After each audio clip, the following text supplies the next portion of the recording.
સમય બદલાય છે, કિસ્મત બદલાય છે. આજે હારી ગયા હોય તો મૂંઝાશો નહીં, તમારો પણ વારો આવશે, કાલે તમે પણ જીતશો. મોટિવેશનનો સૌથી મોટો ડોઝ આપનારું કોઈ ઉદાહરણ અત્યારે હોય તો એ છે હાર્દિક પંડ્યા. ભારતીય ટીમ 17 વર્ષ પછી T20 વર્લ્ડ કપની ટ્રોફી લઈને બાર્બાડોસથી ભારત આવી અને વાનખેડેમાં જ્યારે એની ઉજવણી થઈ ત્યારે વાનખેડેમાં હાર્દિકના નારા બોલાયા.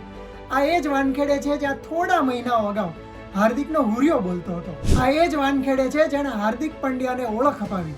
હાર્દિક પંડ્યાને ડોમેસ્ટિક ક્રિકેટમાં કે ઇન્ટરનેશનલ ક્રિકેટમાં કોઈ જ નહોતું ઓળખતું, ત્યારે IPL મુંબઈ ઇન્ડિયન્સની ટીમથી હાર્દિક પંડ્યાએ ઓળખ બનાવી. ત્યાર પછી એ જ મુંબઈ ઇન્ડિયન્સની ટીમનો એ જ્યારે કેપ્ટન બન્યો અને રોહિત શર્માને કેપ્ટન પદેથી હટાવવામાં આવ્યા ત્યારે એના હુરિયા બોલ્યા અને હાર્દિકને ખૂબ ટ્રોલ કરાયો. પણ કહેવાય છે ને કે બધાનો વારો આવે છે, એમ હાર્દિક પંડ્યાનો વારો આવ્યો. T20 વર્લ્ડ કપની ફાઇનલ ઓવરમાં 16 રન ડિફેન્ડ કરવાના હતા ત્યારે કેપ્ટન રોહિત શર્માએ એના હાથમાં બોલ સોંપ્યો અને કહ્યું કે જા જીતી લે તારા ફેન્સના દિલ. હાર્દિક પંડ્યાએ પણ કોઈ કસર ના છોડી અને છેલ્લી ઓવરમાં ભારતને 16 રન ડિફેન્ડ કરીને જીતાડી બતાવી. આ જ મેચમાં હાર્દિક પંડ્યાએ હેનરી ક્લાસેનની વિકેટ પણ લીધી. જ્યારે ભારત ખૂબ નાજુક પરિસ્થિતિમાં હતું, કદાચ હારી શકે એવી સ્થિતિમાં હતું, ત્યારે સેટ બેટ્સમેન હેનરી ક્લાસનને પણ એને આઉટ કર્યો અને ત્યાર પછીથી મેચ બદલાઈ ગઈ. ક્રિકેટ ફેન્સ તો આ મોમેન્ટ વર્ષો સુધી નહીં ભૂલી શકે. હાર્દિક પંડ્યાનો એ ઝંડા સાથેનો ફોટો પણ વર્ષો સુધી ક્રિકેટ ફેન્સને યાદ રહેશે.